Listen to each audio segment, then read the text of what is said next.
Welcome to September's comic book column, where we're going to talk comic books and all kinds of fun entertainment stuff. I'm Brett Crosley, your host with NorthcentralPA.com. Let's get right into it. These month's selections are kind of fun because some of them mark the end of a comic book run, and some mark the beginning, and it's kind of exciting to get this flush of new comics and put away some of the old series. One that I'm a little bummed about is Beta Ray Bill is finally, after his 5-month run, coming to an end. We do finally get to see at the end the Corbinite version of Beta Ray Bill.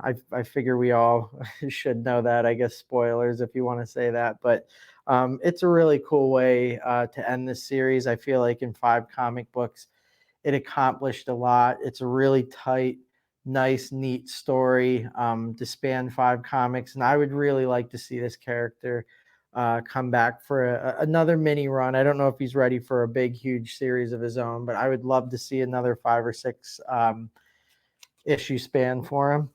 The next one, all right, we'll change up from the list.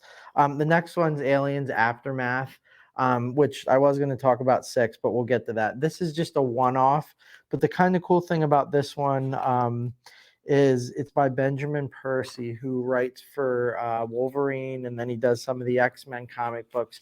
And this is kind of cool because this is just a spin-off and a take from an Alien story that he did. It's a one-shot deal, one issue, which is really cool because Dark Horse did a lot of these with Alien and Predator, and I guess that was one of my main concerns when they went over to Marvel, if they were going to continue to do this. And through 6 issues of the series right now, we're not even a year into it, and we already got 1 extra spinoff, so we have 7 Alien comics in 6 months from Marvel.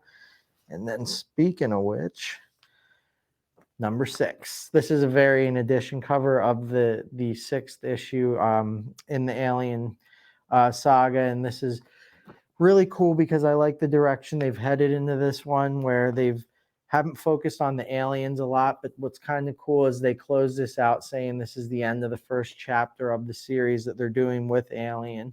So it's kind of cool to see that they're going to do these in volumes, and they're going to continue this series, it seems like, for a while, which is really exciting for fans of this franchise. Next up, these 2, this one's a little older, so this isn't going to be new for this month or anything, but this kind of sets up the next one. This is Spawn's universe, and this is one of the big issues that kick off the year of Spawn for Image Comics. As you can see, the artwork is always top notch. The writing with Todd McFarlane is next level, and this kind of introduces some new characters and picks up some other ones that we haven't seen in a while. But what it really does is it sets the stage for King Spawn, the brand new run for Spawn. If you know anything about comic books or Spawn the character, Spawn is one of, if not the longest single running comic book franchise. It's at like 320 something, and this one was actually just released. This is, I believe, one of the variant editions. I got 2 different covers of it. But this is really kicked off on a good fashion. And I mean, the artwork, the story, everything's awesome. It's Spawn. Go get it. If you're even remotely a fan of Spawn, you'll want to pick this one up because it's the first #1 edition of a Spawn comic in a long time. And then the last one, I just kind of got some recommendations for you. We talked about Cyberpunk last month, their new run, but this is the first run with Trauma Team, and this is the trade paperback. It came out a little bit ago, but I happened to just pick it up off Amazon. It's like $12 right now, but I would recommend that.